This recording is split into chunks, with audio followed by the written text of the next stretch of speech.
Welcome back to Mythic Cards. I'm Chris, and today I'm giving you a guided tour of the front page so you understand what each section does and how the whole workflow fits together. So let's go! Let's start at the very top with the navigation. The Generate section is where you actually create new cards.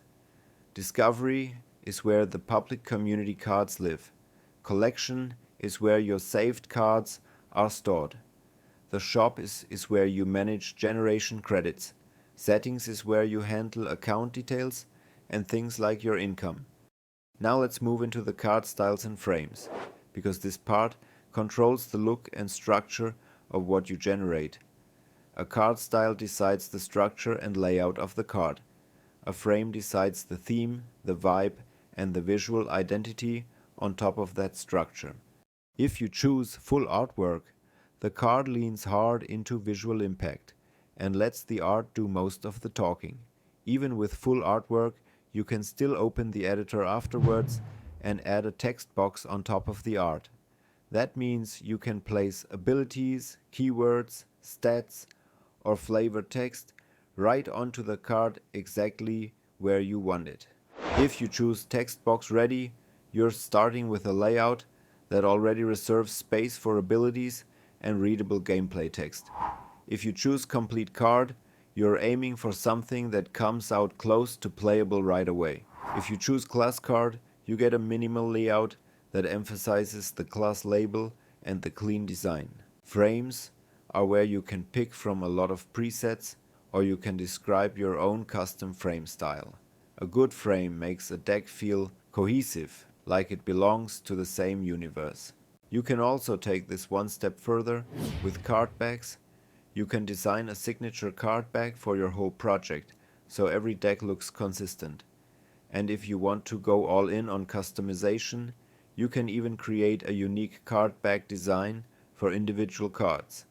That's perfect for legendary pulls, boss cards, or special one-of-one designs. Now that we've got style and frame identity covered, let's talk about races and the character editor, because this is where consistency gets powerful. Mythic Cards lets you build a race like an RPG character creator. You can define features like hairstyle, eye color, weapons, materials, and the overall identity. Then Mythic Cards generates an example card for that race. This example card becomes your anchor. The anchor matters because it creates race consistency. When you generate future cards for that same race, they inherit the traits, the lore, and the visual identity. You can also share races publicly, so other people can generate cards using your race. That means you can build a universe, publish the building blocks, and let the community create inside it. Now I'll explain the full workflow from idea to finished game card in one clean path. First, you choose a card style so the layout matches what you want to create. Then you choose the mode that fits your goal, whether that's character creation, quick creation, item creation, or lore and world building. After that, you fill in the fields with a character description and a background scene. You can choose a rarity to guide how special the card should feel. You can choose a frame from the presets, or you can describe a custom frame. When you hit generate, the AI renders a finished trading card based on the details you gave it. After the generation, you can open the editor and refine everything.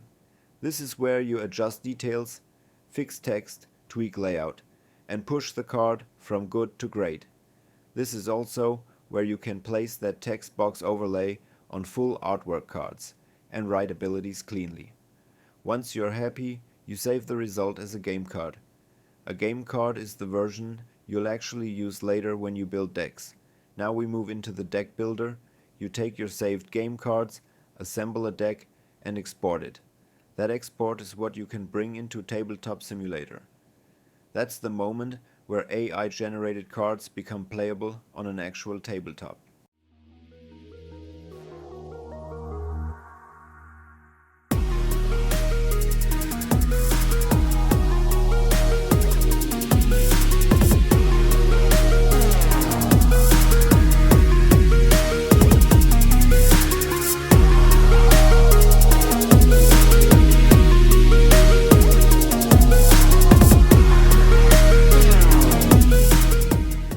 Next up is Discovery, which is the community side of the platform. You can post cards publicly so other people can find them. Here's the really interesting part. If someone wants to copy your card, it costs them generation credits. The amount can depend on the model that was used. As a creator, you can earn credits back when other people copy your cards. So the system becomes a loop. Create awesome cards, share them, the community copies them, you earn. That can fund your next generations. And if you want to track it like a creator, you can. In settings, there's an income section where you can see which public card earned how many credits and how many times it was copied. You get a clear history of all your public cards and exactly what each one brought in. Alright, let's do a live demo and generate 2 community character cards. I'll read the prompts out loud so you can hear what a useful description sounds like. First, we're creating Luna After Hours. Luna is a moon priestess bound to the silent power of the night. She feels quiet but overwhelming, like the moon is watching through her gaze. I'm aiming for silver threads, lunar runes, and a crescent relic. I also want a cold temple atmosphere under a massive full moon. Now let's see what we got. This is exactly the vibe. The sacred ruins, the restrained power, and the moonlit palette all sell the story. This feels like a legendary pull. Second, we're creating Veloria Icebloom. Veloria is an immortal night elf with wings of frost and opal crystal. She feels elegant, eternal, and calm beyond time. I'm aiming for frost and opal shards that look like living starlight. But I want that cold beauty set against warm cherry blossoms and a golden sunset. Now let's reveal it.